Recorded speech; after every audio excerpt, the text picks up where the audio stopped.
Sorry, একটু যান্ত্রিক ত্রুটির কারণে মানে এই কানেক্টটা ডিসকানেক্ট হয়ে গিয়েছিল। তা আমরা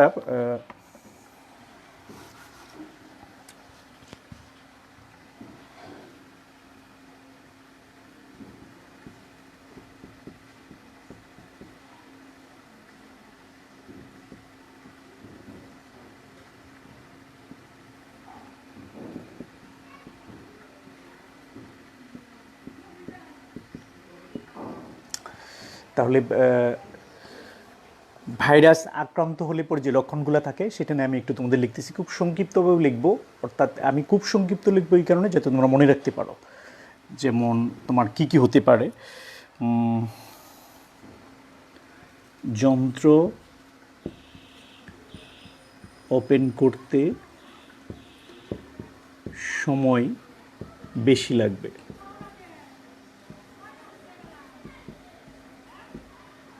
মানে যন্ত্র ওপেন করতে সময় বেশি লাগবে। আর হচ্ছে তাহলে এটা হচ্ছে ভাইরাস আক্রান্ত হওয়ার যে লক্ষণটা, মানে যন্ত্রপাতিতে যখন ভাইরাস আক্রমণ করবে তখন এই লক্ষণগুলো দেখা দিবে যে যন্ত্রটা ওপেন করতে সময় বেশি লাগবে। তারপরে হচ্ছে যে তোমার মেমোরি কম দেখাবে,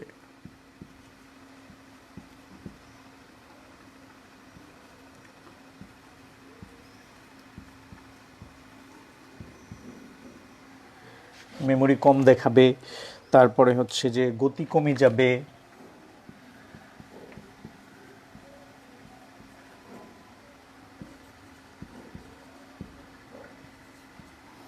তিন নম্বরে হচ্ছে যে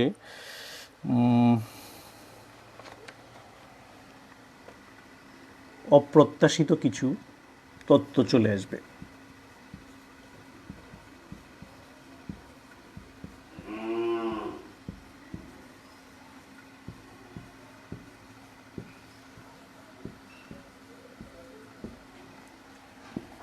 এগুলো আমি একটু আগে তোমাদের বলেছি। মানে যখন তুমি কোনো কাজ করতে থাকবে, একটা লিখতেছো কোনো লেখা অথবা হিসাব করতেছো, একটা ছবি আঁকতেছো, দেখবে যে তুমি কাজ করতেছো একরকম আর অন্যরকম কিছু, অর্থাৎ আনএক্সপেক্টেডলি কিছু ইনফরমেশন তোমার এখানে চলে আসছে, এরকম একটা ব্যাপার হবে। তারপরে হচ্ছে যে কোনো প্রোগ্রাম ইনস্টল করতে সময় বেশি লাগবে।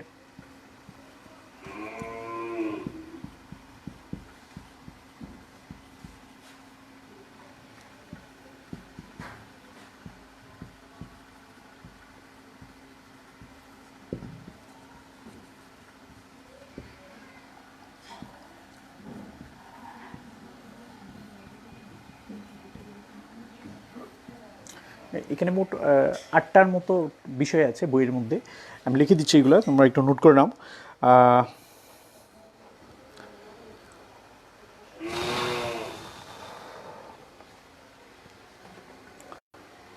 হচ্ছে যে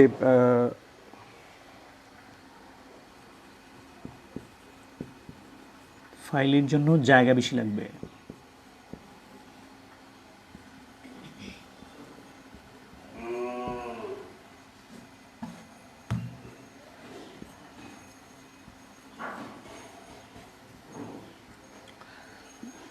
তাহলে কি কি জিনিস, যন্ত্র ওপেন করতে সময় বেশি লাগবে, মেমোরি কম দেখাবে, গতি কমে যাবে, অপ্রত্যাশিত কিছু তথ্য চলে আসবে, আর কোনো প্রোগ্রাম ইনস্টল করতে গেলে সময় বেশি লাগবে, ফাইলের জন্য জায়গা বেশি লাগবে। তোমার একটা ফাইল দেখা যাচ্ছে যে এটা এই 5 MB হলেই চলতো, কিন্তু দেখা যাচ্ছে এখানে লাগতেছে যে 50 MB। দ্যাট মিন্স বেশি সময় লাগার মানে হচ্ছে এর সঙ্গে কোনো ভাইরাস অ্যাড হয়ে যাচ্ছে। তাহলে আর কি হতে পারে? তাহলে এখানে আরেকটা জিনিস আমি লিখি নেই, ওই যে বারবার রিস্টার্ট হয়ে যায়, তারপরে বন্ধ হয়ে যেতে পারে,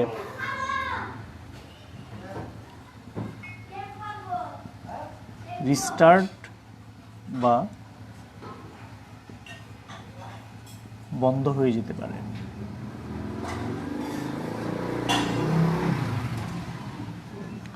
তাহলে হচ্ছে যে রিস্টার্ট হয়ে যেতে পারে অথবা বন্ধ হয়ে যেতে পারে।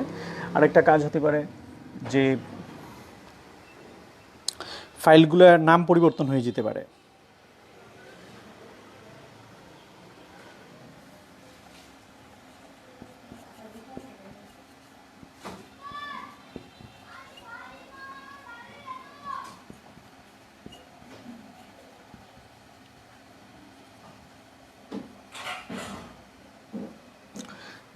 ফাইলের নাম পরিবর্তন হয়ে যেতে পারে, এই কাজগুলো হয়। অর্থাৎ তোমার এখানে তোমার যন্ত্রের এই সমস্যাগুলা দেখা যেতে পারে। আমরা এখন হচ্ছে যে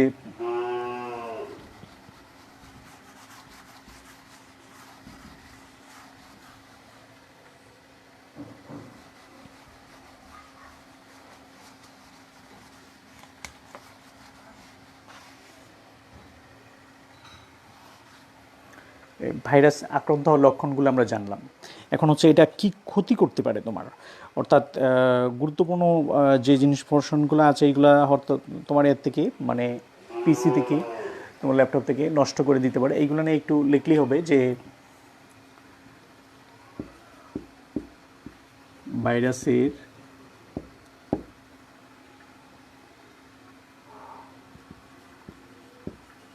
আক্রমণের ফলে যা ক্ষতি হয়। কি কি ক্ষতি হতে পারে? তোমার ফাইল মুছে দিতে পারে,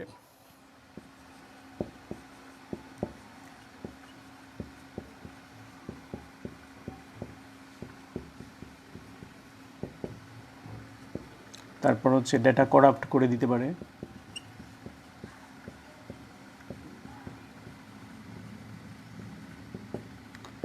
তারপরে হলো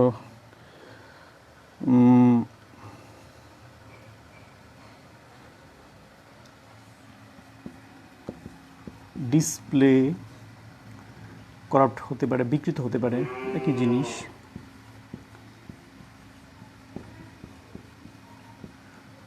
তারপরে আরও যা হতে পারে, টাইম বেশি লাগতে পারে, কাজ স্লো হয়ে যাবে আর কি, যেটা মানে কাজের গতি কমে যাবে, কাজের গতি কমে যাবে। আমার মতো করে আমি লিখতে পারতাম বা বলে দিতে পারতাম, কিন্তু তোমার বইয়ের যে তোমাদের যেহেতু অবজেক্টিভগুলো আসে, এই জন্য বইয়ের থেকে আমি লেখাটা দিলাম যাতে তোমার অবজেক্টিভ আসলে বিষয়গুলো ওইভাবে তুমি সহজে পরিচিত হয়ে তুমি অ্যান্সার করতে পারো। তাহলে আমরা ভাইরাস সম্বন্ধে জানলাম। এবার হচ্ছে ভাইরাস থেকে মুক্তি পাওয়ার উপায়। আমরা ভাইরাস থেকে মুক্তি পাওয়ার জন্য অ্যান্টিভাইরাস দিতে হবে। আপ টু ডেট অ্যান্টিভাইরাস দিয়ে তোমার কম্পিউটারকে সেফ রাখতে হবে। তো সেফ রাখার জন্য তোমরা যে ভাইরাসগুলো নিবে তার মধ্যে 3টা ভাইরাসের রিসোর্স তোমার বইয়ের মধ্যে দেওয়া আছে, এগুলো আমি দিয়ে দিচ্ছি এখানে। অ্যান্টিভাইরাস,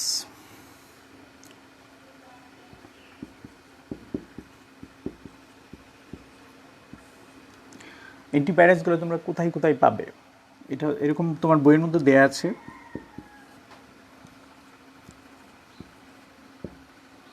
www.avida.com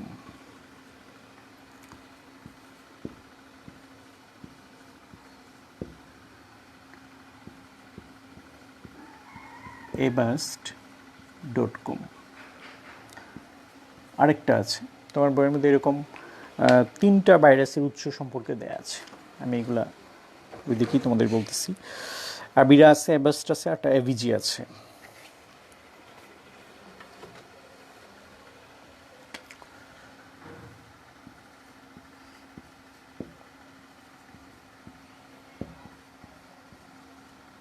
এগুলো হচ্ছে ভাইরাস পাওয়ার যে ওয়েবসাইট, এগুলো হচ্ছে ভাইরাসের অ্যান্টিভাইরাসের ওয়েবসাইট।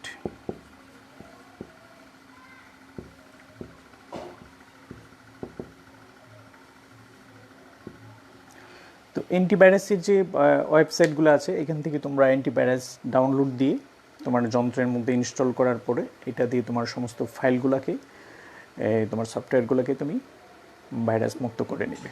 এভাবে আসলে ভাইরাস থেকে আমরা মুক্তি পেতে পারি। আর যন্ত্রাংশ ব্যবহারের ক্ষেত্রে আমি আগেই বলেছি যে অন্য কোনো যন্ত্র থেকে যদি তথ্য নিতে চাও তাহলে ওই তথ্যটা, ওই ইনফরমেশনটা, তারপরে হচ্ছে ওই যে সফটওয়্যারটা ওইটা কি ভাইরাস মুক্ত আছে কি না সেটা তোমার দেখতে হবে। আর হচ্ছে তোমার এখানে যখন তুমি এটা ইনস্টল করবে তখন এটাকেও তোমার অ্যান্টিভাইরাসের সাপেক্ষে এর মধ্যেই ইনস্টলেশন করে নিতে হবে। তাহলে আমরা এবার চলে যাচ্ছি আর একটা বিষয়ে, সেটা হচ্ছে যে পাসওয়ার্ড। যন্ত্রাংশের নিরাপত্তার জন্য পাসওয়ার্ড একটা গুরুত্বপূর্ণ জিনিস। পাসওয়ার্ডটা আসলে কি? পাসওয়ার্ড হচ্ছে একটা তালার চাবি যেরকম একটা জিনিস, ঠিক তোমার যন্ত্রের নিরাপত্তার জন্য পাসওয়ার্ড তেমন একটা জিনিস। এখন পাসওয়ার্ড তোমরা কীভাবে ব্যবহার করবে এই অনেক পড়া বইয়ের মধ্যে আছে। আমি শুধু ইউনিক পাসওয়ার্ড নিয়ে একটা উদাহরণ দিয়ে শেষ করে দিব। তোমার পাসওয়ার্ডের ক্ষেত্রে তোমার যেটা খেয়াল করতে হবে, তোমার যন্ত্রের যে তুমি একটু আমার ল্যাপটপটা নিয়ে এসো, মানে তোমার যন্ত্র খোলা এবং বন্ধ করা এর মধ্যে তুমি পাসওয়ার্ড দিয়ে দিবে। তারপরে হচ্ছে তোমার সামাজিক যোগাযোগের যত তোমার অ্যাকাউন্ট থাকবে সবগুলো অ্যাকাউন্টে তুমি পাসওয়ার্ড দিবে, এবং পাসওয়ার্ড তুমি কি করবে না, কখনো সেভ করবে না। তোমার যখন প্রয়োজন তুমি পাসওয়ার্ড দিয়ে নিবে, আর যখন প্রয়োজন নেই তুমি পাসওয়ার্ড ক্লোজ করে রাখবে। আমি এই যে দেখো, আমি এটা ক্লোজ করে দেখাচ্ছি তোমাদের। আমি যদি এখন এটাকে অফ করে দিই, পরে এটা অন করার ক্ষেত্রে আমি তোমাদের পাসওয়ার্ড দেখাবো।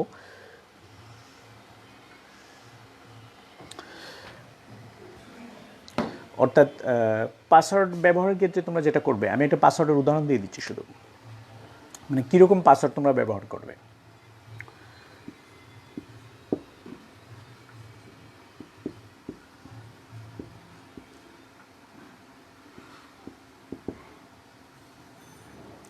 পাসওয়ার্ডটা কীরকম হবে না সেটা নিয়ে আমি তোমাদের আগে বলি। তোমরা তোমাদের মোবাইল নাম্বার দিয়ে পাসওয়ার্ড দিবে না, তোমার জন্ম তারিখ দিয়ে পাসওয়ার্ড তুমি দিবে না, তারপরে হচ্ছে যে তোমার ফ্যামিলি মেম্বারসদের কারোর নাম দিয়ে পাসওয়ার্ড তুমি দিবে না, তোমার নামেও পাসওয়ার্ড দিবে না, এগুলো পাসওয়ার্ড তুমি দিবে না। কিন্তু তুমি পাসওয়ার্ড দিতে পারো কেমন, কোনো একজন বিশিষ্ট লেখকের একটা বিশেষ লেখা আছে, এটা তুমি দিতে পারো। তোমার একটা ফেভারিট সাহিত্যের নাম দিয়ে তুমি দিতে পারো, কারণ তোমার প্রিয় সাহিত্য আসলে কোনটা, তোমার প্রিয় গল্প কোনটা, এটা অন্য কেউ জানে না। আর এটা লেখার মধ্যেও একটু স্টাইল করে তুমি দিতে পারো। যেমন আমরা যদি একটা শেক্সপিয়রের একটা মানে বিশেষ আমি যদি বলি যে to be or not to be, that is not important, এটা তোমার বইয়ের মধ্যে আছে। এটা বইয়ের মধ্যে আছে মনে হয়, আমি কোথায় যেন দেখেছিলাম, 28 পৃষ্ঠায় আছে এটা। To be or not to be, that is the question. এখন এটা কীভাবে লেখা যায় তুমি দেখো। আমি স্টাইলটা যদি একটা পাসওয়ার্ডের এই কথাটা যদি আমি এটা বলি যে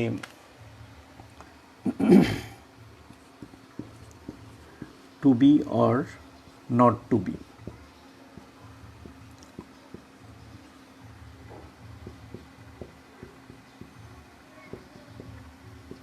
দ্যাট ইজ দ্য কোশ্চেন।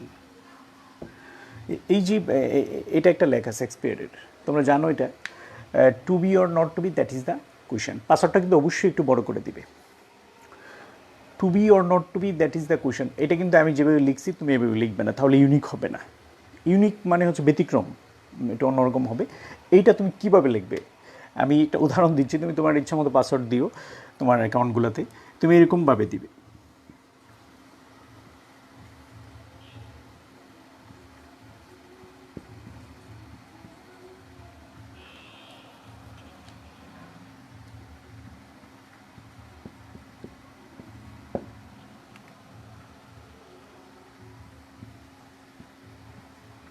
এই যে দেখো, মানে to be or not to be, that is the question. So এই যে লেখাটা আমি দিলাম, এই লেখাটা দুষ্ট লোকেরা সহজেই মানে বুঝতে পারবে না, রিকভার করে তোমার যে অ্যাকাউন্ট হ্যাক করে ফেলবে বা তোমার ফাইল নিয়ে তোমার অ্যাকাউন্ট নিয়ে দুষ্টামি করবে, এটা পারবে না, তোমারটা হ্যাক করতে পারবে না। এরকম একটা স্টাইল, দ্যাট মিনস এখানে আমি একটা লেটার ব্যবহার করেছি, একটা ক্যাপিটাল লেটার ব্যবহার করেছি, স্মল লেটার ব্যবহার করেছি, আর ওই লেখাটার সিস্টেমই চেঞ্জ করে দিয়েছি। এখানে তুমি ইচ্ছা করলে কিছু সাইনও ব্যবহার করতে পারো, এই যে। আর লাস্টে দেখো আমি কোশ্চেন শব্দটাকে আমি কোশ্চেনাল মার্ক দিয়েছি। সো এটা একটা ইউনিক পাসওয়ার্ড, আমি তোমাকে এটা বললাম। রবি ঠাকুরের লেখা আছে, হুমায়ুন আহমেদের এরকম লেখা আছে আই হ্যাভ সাম ওয়াটার। তো সো এই বিভিন্ন গল্প কবিতার নাম দিয়ে তুমি পাসওয়ার্ড দিতে পারো, অথবা তোমার কোনো প্রিয় জিনিসের তথ্য তুমি দিবে, এবং এরকম লেটার, তারপর হচ্ছে নাম্বার, কোনো সাইন অ্যাড করে তুমি ইউনিক পাসওয়ার্ড ব্যবহার করবে। আর পাসওয়ার্ড ব্যবহার করলে তুমি যেরকম ভাইরাস থেকে মুক্তি পাচ্ছ, ওইরকমভাবে ভাইরাস থেকে মুক্তি পাওয়া পাসওয়ার্ডের সাথে এতটা রিলেটেড না, তবে একটা বিষয় আছে যে পাসওয়ার্ড যদি তোমার স্ট্রং না হয় তাহলে ভাইরাসের দ্বারাও আক্রমণের সম্ভাবনা থাকে, এটা একটা বিষয় আছে। আমরা এখন চলে যাচ্ছি ট্রাবল শুটিংয়ে। পাসওয়ার্ড নিয়ে তোমার বইয়ের মধ্যে অনেক কথা আছে, আমি শুধু ইউনিক পাসওয়ার্ডের একটা উদাহরণ শুধু তোমাদের দেখালাম। আমি ট্রাবল শুটিং নিয়ে এখন কথা বলবো। ট্রাবল শুটিংটা আসলে কী?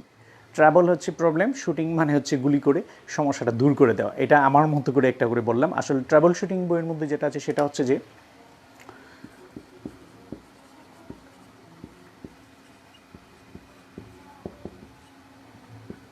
ট্রাবল শুটিং এই শব্দটা কিন্তু বইয়ের মধ্যে নাই, তোমার বইয়ের মধ্যে আছে এরকম।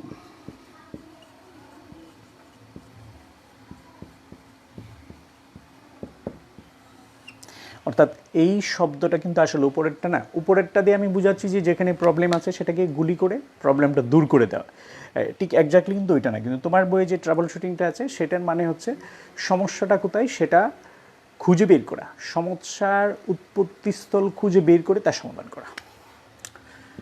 সমস্যার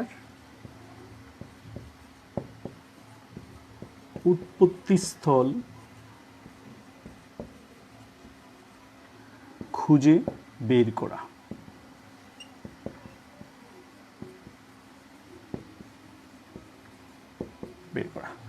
মানে সমস্যার উৎপত্তিস্থল খুঁজে বের করাই হচ্ছে ট্রাবল শুটিং।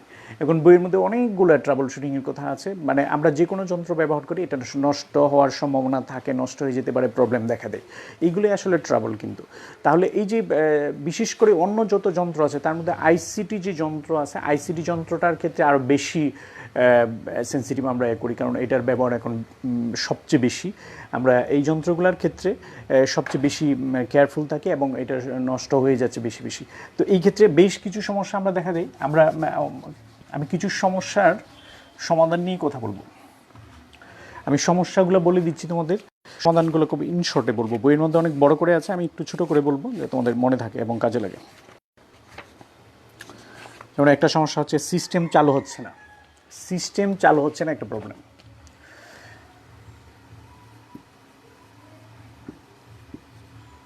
সমস্যা 1 নম্বর, সিস্টেম চালু হচ্ছে না।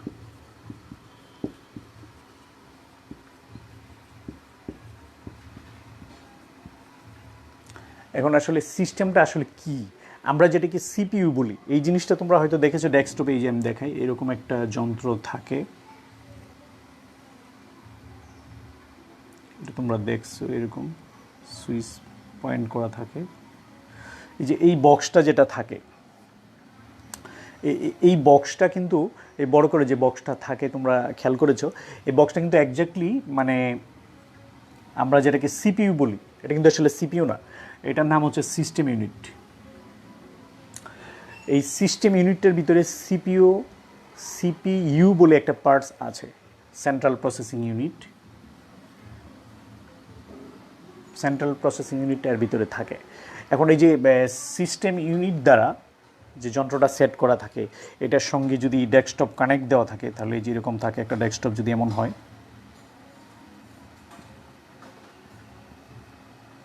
এটার সঙ্গে কিন্তু ডেস্কটপের কানেক্ট আছে। তাহলে এই যে আমার এখানে আমি যখন ডেস্কটপ চালু করলাম, দেখা যাচ্ছে ডেস্কটপ চালু হচ্ছে না, তার মানে হচ্ছে সিস্টেম চালু হচ্ছে না। এখন সিস্টেম চালু না হওয়ার কারণটা কী হতে পারে? সিস্টেম চালু না হওয়ার কারণ হচ্ছে যে এইখানে যে পোর্টটার মধ্যে আমি মানে সিস্টেম ইউনিটের সঙ্গে যে আমার মনিটরের সংযোগ দিয়েছি, এটা হয়তো ঠিকভাবে লাগানো হয় নাই, অথবা আরেকটা কী কাজ হতে পারে, এখানে পাওয়ার কেবল আছে মনে করো,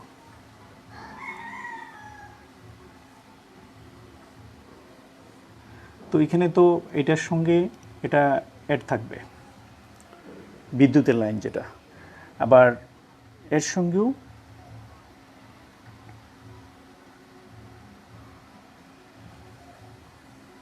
অ্যাড থাকবে। দ্যাট মিন্স বিদ্যুতের লাইনগুলোর সাথে, পাওয়ারগুলোর সাথে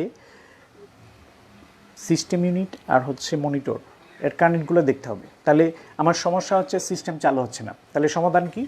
পাওয়ার কেবলগুলো দেখতে হবে যে পাওয়ার কেবলগুলো অ্যাড করা হয়েছে কিনা ঠিকভাবে, অর্থাৎ বিদ্যুতের যে মেইন পাওয়ার সেটা আগে চেক করব আমরা, তো ওটা আগে চেক হয়েছে যে ওটা ঠিক আছে। তারপর দেখবো যে মেন বোর্ড থেকে যে যদি মাল্টিপ্লাগ থাকে তোমার এখানে যদি লাইন দেওয়া থাকে মেন বোর্ড থেকে, তাহলে এখানে লাইন আসছে কিনা এটা দেখতে হবে। তাহলে এখানে আমরা কী কী জিনিস দেখব, যে সিস্টেম যখন চালু হচ্ছে না, মানে আমি কম্পিউটার ওপেন করলাম ডেস্কটপ, পরে দেখা যাচ্ছে এটা চালু হচ্ছে না, লাইট আসতেছে না। আমি এখানে দেখো আমার পাওয়ার, আমি ক্লিক করব, ক্লিক করার সাথে সাথে এই যে লাইট চলে আসছে।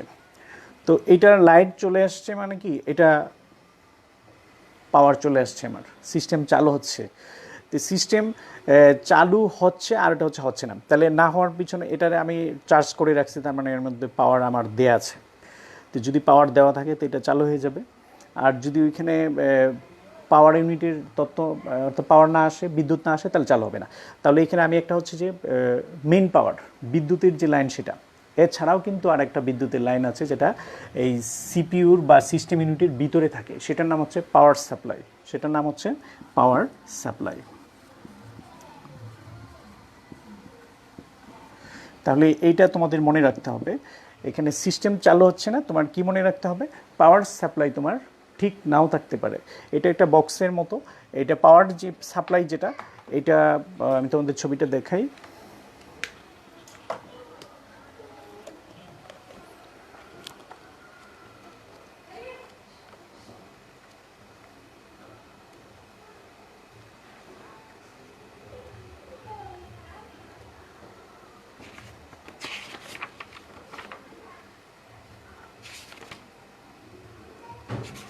পাওয়ার সাপ্লাই অনেকগুলো তার যুক্ত থাকে।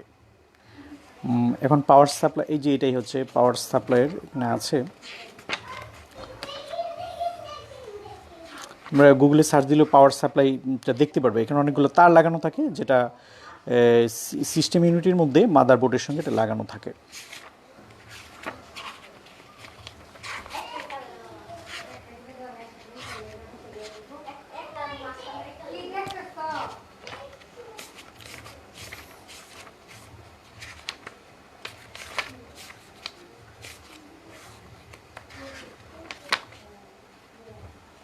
এই যে এটাই পাওয়ার সাপ্লাই, এই যে এই বক্সটা হচ্ছে পাওয়ার সাপ্লাই। তোমরা দেখতে পাচ্ছ কিনা আমি জানি না, এই যে বক্সটার পিছনে অনেকগুলো কেবল আছে, অর্থাৎ এই কেবল সহ একটা বক্স আলাদা এটার ভিতরে লাগানো থাকে। তাহলে এই যে পাওয়ার সাপ্লাই যেটা, অর্থাৎ বিদ্যুতের যে মেইন লাইন, তোমার বিদ্যুতের যে মেইন লাইন, ওখান থেকে বিদ্যুৎ সিস্টেম ইউনিটের ভিতরে যেটা থাকবে, সেখানে যে পাওয়ার সাপ্লাইটা থাকবে সেটা দেখতে হবে ঠিক আছে কিনা। এটাও চেক করে যদি ঠিক থাকে তাহলে তোমার পাওয়ার সাপ্লাই চলে আসবে, সিস্টেম চালু হয়ে যাবে। আমাদের এটা সমস্যার সমাধান শেষ। সিস্টেম চালু হচ্ছে না মানে হচ্ছে পাওয়ারের প্রবলেম। এবার হচ্ছে সিস্টেম সঠিকভাবে চলছে কিন্তু মনিটরে কিছু দেখা যাচ্ছে না। ঠিক আমার ল্যাপটপে তুমি এখন খেয়াল করে দেখো যে এই মুহূর্তে এর মধ্যে চার্জ আছে কিন্তু কিচ্ছু দেখা যাচ্ছে না। এই সমস্যাটার সমাধান আমরা তাহলে কীভাবে করবো? তোমার ডেস্কটপেও যদি এমনটা হয়, সব ঠিকঠাক আছে, পাওয়ারটা প্রায় সব ঠিক আছে, কিন্তু তোমার সিস্টেম কাজ করছে না। এই ক্ষেত্রে আমি সংক্ষিপ্ত একটা উত্তর দিচ্ছি তোমাদের।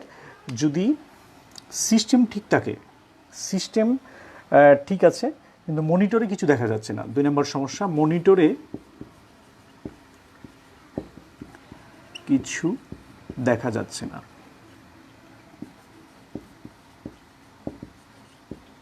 আচ্ছা, মনিটরে কিছু দেখা যাচ্ছে না যদি এই প্রবলেমটা হয়, মানে ওই ক্ষেত্রে তোমরা কি চেক করবে? প্রথমে হচ্ছে সিস্টেমটি বন্ধ করবে, অর্থাৎ তোমার কম্পিউটারটা একবার বন্ধ করবে, তুমি বন্ধ করে আবার চালু করবে, এটা একটা সিস্টেম। আর আমার এখানে যেটা হচ্ছে যে আমার দেখো এখানে এই যে পাসওয়ার্ড দেওয়া আছে, পাসওয়ার্ডটা দিয়ে আমি চালু করব।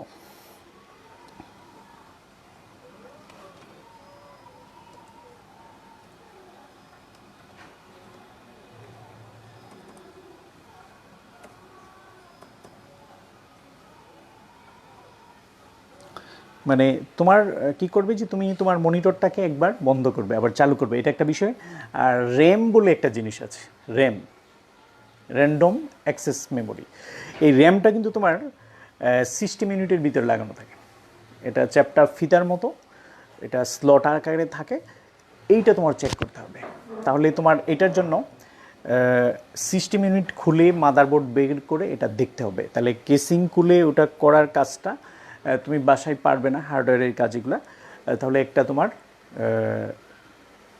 দোকানে গিয়ে ভালো এক্সপার্টকে দেখাতে হবে। তাহলে মনিটরে কিছু দেখা যাচ্ছে না, এটার মানে হচ্ছে র্যামের প্রবলেম হতে পারে, র্যাম। তাহলে এইখানে তোমার যে জিনিসটা মনে রাখতে হবে, এটার সলিউশন হচ্ছে র্যাম।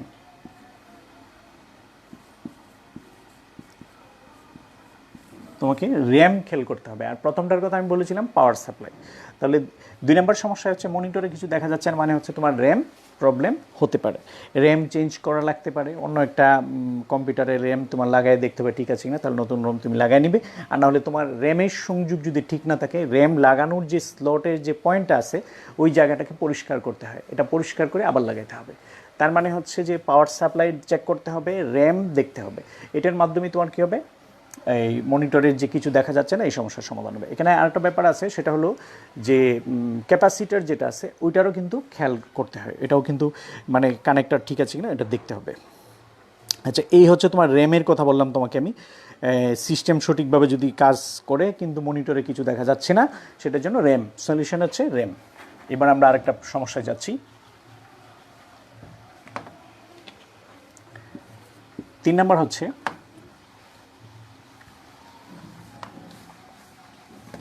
3 নম্বর সমস্যা হলো সিস্টেম অত্যন্ত গরম হয়ে যায় আর হচ্ছে অস্বাভাবিকভাবে হঠাৎ বন্ধ হয়ে যায়, মানে গরম হওয়া।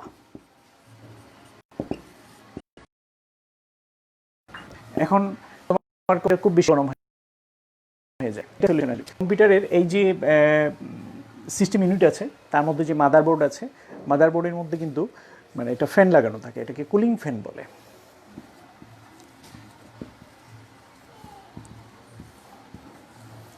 তাহলে 3 নম্বর সমস্যার সমাধান হচ্ছে কুলিং ফ্যান। তোমার প্রসেসরের ঠিক উপরে একটা ফ্যান লাগানো থাকে, কুলিং ফ্যান। কুলিং ফ্যান যদি কাজ না করে, অর্থাৎ কুলিং ফ্যান কাজ করছে কিন্তু তবুও তোমার র্যাম, তোমার মেশিন গরম হয়ে যাচ্ছে, তোমার সিস্টেম ইউনিট গরম হয়ে যাচ্ছে, তোমার সিস্টেম গরম হয়ে যাচ্ছে, তাহলে তোমার দেখতে হবে এটার ভিতরের যে বাতাসটা বাইরে বের করে অ্যাডজাস্ট করে দেয়, সেটাতে ময়লা জমে আটকে গেছে, তাহলে ওইটা পরিষ্কার করতে হবে। অর্থাৎ কেসিংটা খুলে আবার এই ফ্যানটাকে ওখানে, কিন্তু প্রসেসর খোলা যাবে না, কিন্তু সাবধান, প্রসেসরটা ওখানেই থাকবে, শুধু কুলিং ফ্যানটাকে সরিয়ে আবার ওখানে ময়লা পরিষ্কার কুলিং ফ্যানটাকে আবার বসায় দিতে হবে। এই হচ্ছে সমাধান। এটা হচ্ছে তোমার সিস্টেম অত্যন্ত গরম হয়ে যাওয়া আর অস্বাভাবিক হঠাৎ বন্ধ হয়ে যাওয়া, এই সমাধান হচ্ছে কিন্তু তোমার সিপিইউরকে, মানে এই যে এই কুলিং ফ্যানটা যেটা সিপিইউকে ঠান্ডা রাখে, এইটার হচ্ছে তোমার কুলিং ফ্যানের ব্যাপারটা খেয়াল মানে দেখতে হবে। এটা গেল। আমরা 4 নম্বর সমস্যায় যাচ্ছি। এটা হচ্ছে কোনোরূপ উত্তপ্ত হওয়া ছাড়াই কম্পিউটারটি কয়েক মিনিট পর পর শাটডাউন হচ্ছে। এটা হচ্ছে শাটডাউন হওয়া। আচ্ছা, তোমার যন্ত্র বারবার শাটডাউন হয়ে যাচ্ছে, মানে বন্ধ হয়ে যাচ্ছে, এটা হচ্ছে যে এমনিতেই বারবার বন্ধ হয়ে যাচ্ছে। যদি এই সমস্যাটা হয়, এই মানে অনেক আমাকে অনেকেই ফোন দেয় আমার ফ্রেন্ডদের মধ্যে যাদের সাথে আমার গুড রিলেশন, যে আমার পিসিতে এরকম করতেছে। তাই আমি তো আর এটার ভালো বেশ বুঝি না, কিন্তু আমারও সমস্যা হলে ওদেরকে কথা ওদের সাথে শেয়ার করি। তোমরা যেটা পারবে, যদি তোমার মেশিন বারবার বন্ধ হয়ে যাচ্ছে, এটা কিন্তু তোমার দেখতে হবে সিপিইউ বা সিস্টেম ইউনিটের ভিতরে একটা ক্যাপাসিটার আছে, ওই ক্যাপাসিটার তোমার চেক করতে হবে, ক্যাপাসিটারটা খুলে ভালো করে লাগাইতে হবে। অথবা আইসি অনেক সময় গরম হয়ে যায়, তাহলে যদি বারবার শাটডাউন হয়ে যায় তাহলে তোমার ক্যাপাসিটার চেক করতে হবে, অথবা আইসিতে কোনো প্রবলেম আছে কি না এটা দেখতে হবে। এটা হচ্ছে যে আবার যেন মানে শর্ট না হয়ে যায় এটা খেয়াল রাখতে হবে। এটা ক্যাপাসিটারটা খুলে যদি, কেসিং খুলে যদি এটার চেক করে এটাকে একটু পরিষ্কার করে দিতে পারো বাসায়, সম্ভব হবে সলিউশনটা পাওয়া। অথবা তোমাকে চলে যেতে হবে কোনো এক্সপার্টের কাছে, দোকানে চলে যেতে হবে। তাহলে শাটডাউনের যে সলিউশনটা, এটা হচ্ছে যে প্রবলেম থাকতে পারে ক্যাপাসিটারে, ক্যাপাসিটার প্রবলেম, অথবা তোমার আইসিটা চেক করতে হবে, আইসি চেক। তাহলে শাটডাউন হচ্ছে বারবার, এক্ষেত্রে হচ্ছে ক্যাপাসিটার অথবা আইসি, এটা খেয়াল করতে হবে। অর্থাৎ ক্যাপাসিটারের যে বিষয়টা, ক্যাপাসিটার কিন্তু নষ্ট হয়ে যায় না সহজে, ক্যাপাসিটারটা খুলে আবার লাগিয়ে দিতে হবে, তাহলে এটা হচ্ছে শাটডাউনের সলিউশন তুমি পেয়ে যাবে। আর 5 নাম্বার যেটা প্রবলেম, তোমার এখানে বইয়ের যে প্রবলেমগুলো আছে এই নিয়ে আমি সংক্ষিপ্ত সলিউশন দিচ্ছি। 5 নাম্বার হচ্ছে যে উইন্ডোজ রান করার সময় আটকে যায় বা হ্যাং হয়ে যায়। হ্যাঁ, এটা হচ্ছে যে উইন্ডোজ, যেমন এই যে আমার এটা যখন আমি চালু করতে চাই তখন কিন্তু চালু হচ্ছে না, ঘুরতেছে ঘুরতেছে ঘুরতেছে, এই জাতীয় যদি কোনো প্রবলেম হয় তাহলে কিন্তু তোমার মানে উইন্ডোজ চালু হতে বেশি সময় নেয়, বেশি সময় লাগে। হ্যাঁ, এটা একটা প্রবলেম, আমরা একেবারে ধৈর্য হারা হয়ে যায় অনেক সময়, এমনটা হয়, সেটাই কিন্তু আসলে প্রবলেম। অথবা বেশি সময় লাগে, অথবা হ্যাংও হয়ে যায় অনেক সময়, মানে হ্যাংও হয়ে যেতে পারে। তাহলে এই যে উইন্ডোজ চালু হতে বেশি সময় লাগে অথবা উইন্ডোজ চালু হওয়ার সময় হ্যাং করে, এইটার সমাধান আসলে আমরা কি করব? এটা তোমরা জানো যে মোবাইলে এই সমস্যাটা হয়, এই জন্য তোমরা এই বিষয়টা তোমরা জানো যে হ্যাং হয়ে গেলে আমরা কি করি। আসলে এটার জন্য অ্যান্টিভাইরাস আপডেট করতে হবে, অ্যান্টিভাইরাসটাকে আপগ্রেড করে নিতে হবে, অ্যান্টিভাইরাস আপগ্রেড করতে হবে।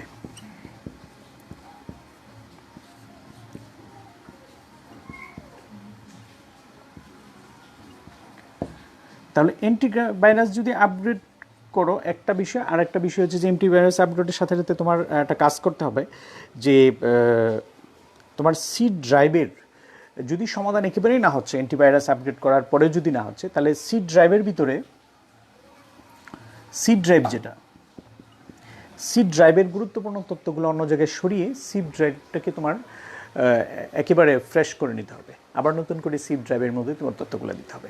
মানে সি ড্রাইভকে তোমার ক্লিন রাখতে হবে, অ্যান্টিভাইরাস দ্বারা সি ড্রাইভকে স্ক্যান করে নিতে হবে, আর হচ্ছে যে অ্যান্টিভাইরাসটা আপ টু ডেট করে রাখতে হবে। এটা হচ্ছে যে বারবার হ্যাং করছে এই বিষয়টার জন্য। তাহলে পাওয়ার অন করলে ডিসপ্লে আসার পর হ্যাং হয়ে যায়, এটা একটা জটিল বিষয়, তাই মানে অনেকগুলো ধাপ দেখতে হয়, এর মধ্যে চেক করতে হয়, কিন্তু আমি একটা ছোট উত্তর দিব এটার জন্য, শুধু তোমাদের মনে থাকবে।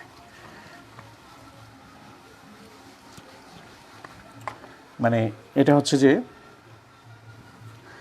পাওয়ার অন করলে ডিসপ্লে আসার পর হ্যাং হয়ে যায়, এটা মোবাইলেও হয় প্রায় সময়। মানে ডিসপ্লে আসার পর মানে হ্যাং হয়ে যাচ্ছে,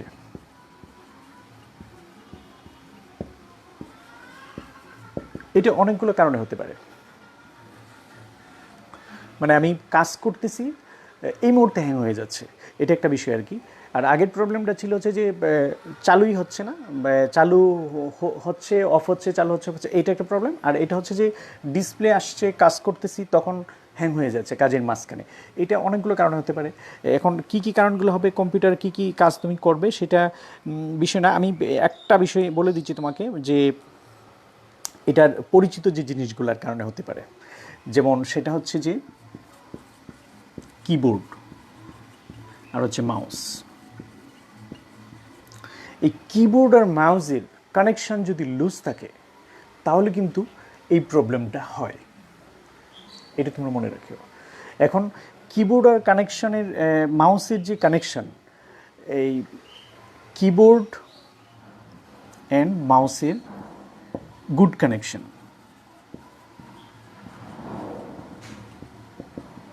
হচ্ছে সলিউশন, এটা হচ্ছে যে মূল সমাধান। এখন তোমরা এর আর কি এর মধ্যে কি হতে পারে, এখানে এই যে সিডি রম, তারপর হার্ড ডিস্ক, মানে ওগুলা, অর্থাৎ কিবোর্ড আর মাউসের যে কানেক্টরগুলো আছে, কেবলগুলো আছে, এটা খুলে আবার তুমি সংযোগ দিয়ে দিলে, এটা হলে যদি সলিউশন না হয় তাহলে তোমার কী করতে হবে, কেসিংটা খুলতে হবে, হার্ড ডিস্কটা মানে একটু চেক করতে হবে। এই চেক বলতে এটা তোমার চেঞ্জ করে ফেলতে হবে তা না, তুমি হার্ড ডিস্কটাকে একটু পরিষ্কার করে দিলে, একটু খুললে আবার লাগাই দিলে, তারপরে হচ্ছে যে সিডি রম ডিভিডি এগুলার কেবলগুলো ঠিকভাবে লাগানো আছে কিনা, অর্থাৎ কেবলগুলো ঠিকঠাক করে আবার লাগাই দেওয়া, জাস্ট এটা। অথবা পোর্ট চেঞ্জ করতে পারো। কিবোর্ড আর মাউসের যেটা হবে, এটা যেখানে তুমি লাগিয়ে দিয়েছো এই পাশে লাগিয়েছিলে, এটা ওই পাশ দিয়ে লাগিয়ে দিলে, পোর্টটাকে চেঞ্জ করে দিলা, এটা কিন্তু সমাধান হয়ে যাবে, এটা হয়। আর যদি কোনোভাবেই না হচ্ছে তাহলে তো এক্সপার্টের কাছে নিতে হবে। মানে এই 6 নম্বরের যে পয়েন্টটা, এটার ক্ষেত্রে বেশিরভাগ দেখা যাচ্ছে কিবোর্ড আর মাউস যদি তুমি পোর্ট চেঞ্জ করো তাহলে কিন্তু সমাধান হয়ে যায়। আর এটা হচ্ছে কম্পিউটার ঘন ঘন হ্যাং করে বা রিবুট হয়, রিস্টার্ট হয়, এইগুলা বিভিন্ন কারণে হতে পারে। কম্পিউটার ঘন ঘন হ্যাং করে বা রিবুট বা রিস্টার্ট হয়ে যায়, এটা স্পেশালি হচ্ছে যে এটার সমস্যাটা হচ্ছে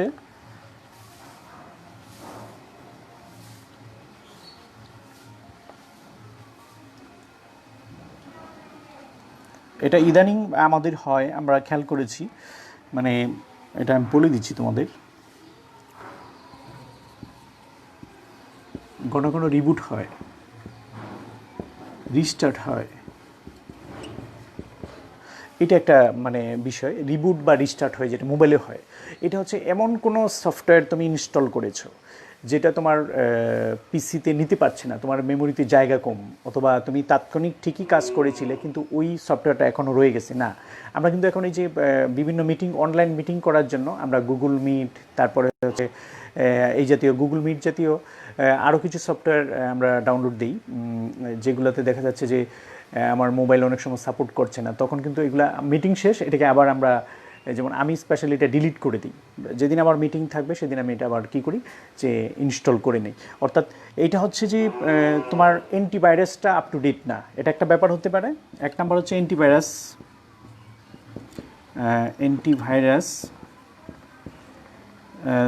দিতে হবে। দুই নাম্বার হচ্ছে যে সফটওয়্যার ইনস্টলেশন সতর্কতা, এই দুইটা সমাধান।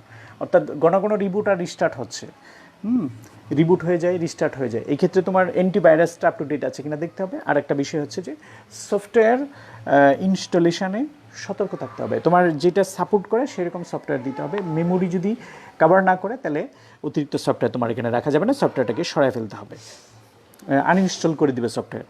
আচ্ছা, আরেকটা দিয়ে আমি শেষ করে দিব, অনেকগুলো আছে, টাইমও চলে যাচ্ছে অনেক। কম্পিউটার মেটাল অংশে স্পর্শ বা হাত লাগলে শক লাগে।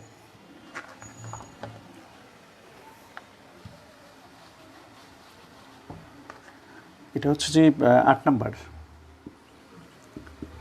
মেটালে শক লাগে। এইটা অনেকেই আমাকে বলছে, এই ব্যাপারে আমাদের কথাবার্তা হয়, খুব মজা হয়, আমরা এই নিয়ে কথা বলি, ফান করি।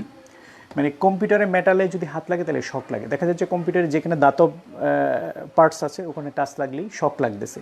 এটা কিন্তু কেন হয় দেখো, তুমি কম্পিউটারের লাইনটা যে কানেক্টরে লাগিয়েছো, মানে বিদ্যুতের পাওয়ার বোর্ড যেটা, ওইটা যদি আর্থিং করা না থাকে তাহলে কিন্তু এটা হয়। মানে সমাধান হচ্ছে আর্থিং করা। অর্থাৎ তুমি যে লাইনে কম্পিউটারকে কানেক্ট দিয়ে কাজ করতেছো, পাওয়ার লাইনে, বিদ্যুতের লাইনটা, ওই কানেক্টর ওখানে কি আর্থিং করা আছে কিনা, যদি না থাকে তাহলে ওই প্রবলেমটা হয়। এটা একটাই আমি সমাধান দিলাম, শক লাগার এটা একটা কারণ। 8 নাম্বার।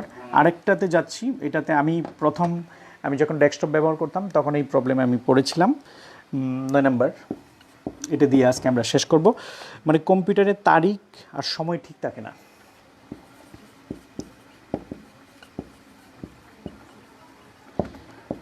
ঠিক থাকে না, এটা একটা প্রবলেম। কম্পিউটারের তারিখ আর সময় ঠিক থাকে না, আসলে এটা কেন হয়? এটা তোমরা দেখেছো যে বিভিন্ন ঘড়ির ব্যাটারি আছে এই টাইপের, চ্যাপ্টা জাতীয় ব্যাটারি প্লাস আরও কী কী জানি লেখা থাকে, এই 50 টাকা, 40 টাকা, 60 টাকা দামের বাজারে কিনতে পাওয়া যায়। এই জাতীয় ব্যাটারি বায়োস লাগানো থাকে কম্পিউটারের বায়োসে। এটাকে আসলে এই ব্যাটারিটার নাম হচ্ছে সিএমওএস জাতীয় ব্যাটারি আর কি, কমপ্লিমেন্টারি মেটাল অক্সাইড সেমিকন্ডাক্টর বলে এটাকে। এই ব্যাটারিটার কম্পিউটারের সিস্টেম ইউনিটে কিন্তু লাগিয়ে দেওয়া যায়। এটা লাগিয়ে দিলেই তোমার ওই তারিখ আর সময় ঠিক থাকবে। ব্যাটারিটার দাম কম, এবং অনেক সময় জানা না থাকার কারণে দেখা যাচ্ছে আমি টাইম রাখি, অফ করে রাখি, কালকে এসে যখন দিই তখন টাইম থাকে না, এই কাজটা হয়। এটা দিয়ে আজকে আমাদের পড়া শেষ। সিএমএস ব্যাটারি আর কি, এটা একটা ব্যাটারি। এই জাতীয় ব্যাটারি বাজার কিনতে পাওয়া যায়, গড়ির ব্যাটারির মতো আর কি, চ্যাপ্টা জাতীয় ব্যাটারি। তোমরা এই ধরনের ব্যাটারি দোকানে গেলেই পাবে, দামও কম। এই ব্যাটারিটা যদি পাওয়ার চলে যায়, ব্যাটারিটা হয়ে যায়, মানে কাজ না করে, তখন কিন্তু কম্পিউটারের তারিকার সময় ঠিক থাকে না। তো আজকে আমরা অনেকগুলো বিষয় নিয়ে কথা বলেছি। আর প্রথমে আমার একটু নেটের প্রবলেম হয়েছিল, আমরা প্রাথমিক শুরু করেছিলাম যে ভিডিওটার মাধ্যমে, ওইটার মাধ্যমে শেষ করতে পারলাম না। আমরা সেকেন্ড ভিডিওতেই পড়াটা আজকে শেষ করলাম। তোমাদের জন্য আমি প্রশ্ন আজকে আর দিচ্ছি না, কিন্তু তোমরা নিজেরা প্রশ্ন তৈরি করবে, বাসায় অবজেক্টিভ তৈরি করবে কী কী বিষয় নিয়ে। সেটা হচ্ছে যে কম্পিউটার ভাইরাস নিয়ে তোমরা প্রশ্ন তৈরি করবে, ভাইরাস নিয়ে তোমরা নিজেরা প্রশ্ন তৈরি করবে 5টি। ভাইরাস 5টি প্রশ্ন তৈরি করবে।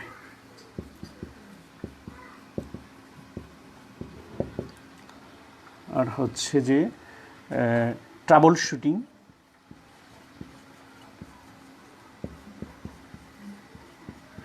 নিয়ে 5টি প্রশ্ন তৈরি করবে।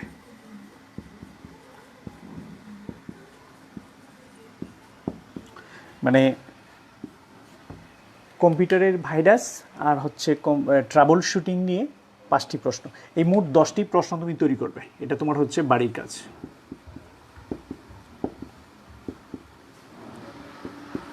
নিজেরা প্রশ্ন তৈরি করবে আর নিজেরা সলিউশনটা বের করবে। আগামী দিন কথা হবে।